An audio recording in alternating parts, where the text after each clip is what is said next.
जैसे कि आप लोग जानते हैं इस बार के आईपीएल में कुछ ऐसे न्यू रूल आए हैं जिसके वजह से बॉलर के लिए बहुत प्रॉब्लम डाल सकते हैं और वहीं बैटिंग के लिए बहुत अच्छे हैं।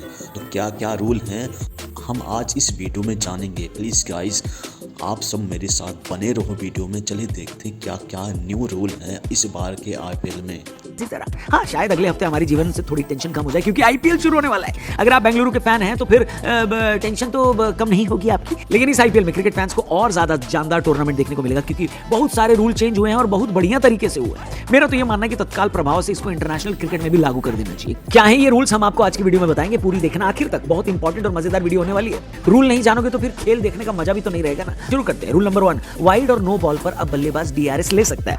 जी हाँ, 3 साल पहले का चेन्नई वर्सेस राजस्थान मैच याद है आपको। आखिरी ओवर में धोनी आउट हो गए थे और डग आउट वापस लौट गए थे। उनकी जगह चेन्नई के लिए बैटिंग करने आए सैंटनर। पहली गेंद उनको नो बॉल पड़ी जो कि कमर से काफी ऊपर थी। अंपायर ने नो बॉल का इशारा भी किया और फ्री हिट भी दी, लेकिन फिर अपना फैसला वापस ले लिया क्योंकि असल में जिसको हाइट की नो बॉल डिक्लेयर करनी होती है वो लेग अंपायर को करनी होती है, लेकिन उन्होंने किया ही नहीं था। बॉलिंग क्रीज पर खड़े अंपायर ने अपना फैसला वापस लिया, लेकिन धोनी को यह बात सूट नहीं करी। आमतौर पर शांत रहने वाले कैप्टन कूल डगआउट से मैदान तक आ गए और अंपायरों से लड़ाई करने लगे। खैर आखिर में यह मैच चेन्नई जीत गई, लेकिन धोनी को इस बात के लिए अपनी 50% मैच फीस गंवानी पड़ी। अब इस लड़ाई झगड़े की कोई जरूरत नहीं है। साल 2023 में अगर आपको लगता है कि गेंद नो या वाइड बॉल थी तो आप बिंदास होकर डीआरएस ले लो। रूल नंबर 2 जो चेंज हुआ है वो इंपॉर्टेंट रूल है। अब आपको अपनी प्लेइंग 11 टॉस से पहले नहीं, टॉस के बाद बताने की अनुमति है।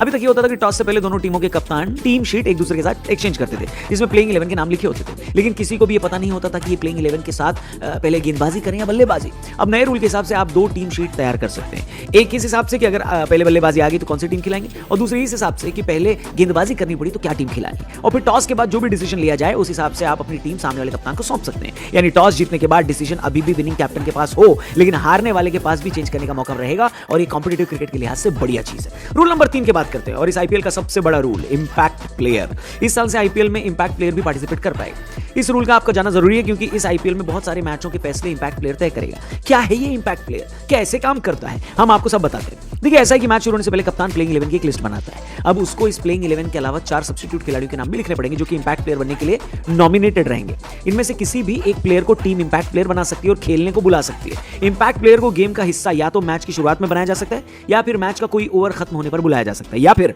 विकेट गिरने पर बुलाया जा सकता है, और आखिरी ऑप्शन जब कोई बल्लेबाज रिटायर हो रहा हो तब बुलाया जा सकता है। हालांकि अगर विकेट गिरने या बल्लेबाज के रिटायर होने पर इंपैक्ट प्लेयर आ रहा है और उस ओवर में कुछ गेंदें बाकी हैं तो इंपैक्ट प्लेयर आकर उस ओवर की बची हुई गेंद नहीं डाल सकता।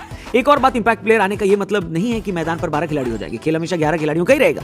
तो इस खिलाड़ी को भी इंपैक्ट प्लेयर से रिप्लेस किया जाएगा, वो खिलाड़ी फिर मैच का हिस्सा नहीं बन सकता, सब्स्टिट्यूट फील्डर के तौर पर भी नहीं। एक और बात, अगर किसी टीम ने अपने कोटे के 4 विदेशी खिलाड़ी प्लेइंग 11 में शामिल कर रखे हैं तो वो किसी विदेशी खिलाड़ी को इंपैक्ट प्लेयर की लिस्ट में नहीं डाल सकते। यानी अगर आप स्टार्टिंग प्लेइंग 11 में 4 विदेशी खिलाड़ी खेल रहे हैं तो फिर जो खिलाड़ी आप नॉमिनेट करेंगे वो सारे इंडियन होने चाहिए। हाँ, अगर आप 3 विदेशी खिलाड़ियों के साथ अपनी प्लेइंग 11 बना रहे हैं तो आपका एक विदेशी खिलाड़ी इंपैक्ट प्लेयर की लिस्ट में जा सकता है। ऐसा इसलिए ताकि टीमें इंडियन खिलाड़ी को मौका दें और विदेशी खिलाड़ी से 4 के हिसाब से टीम में शामिल हो।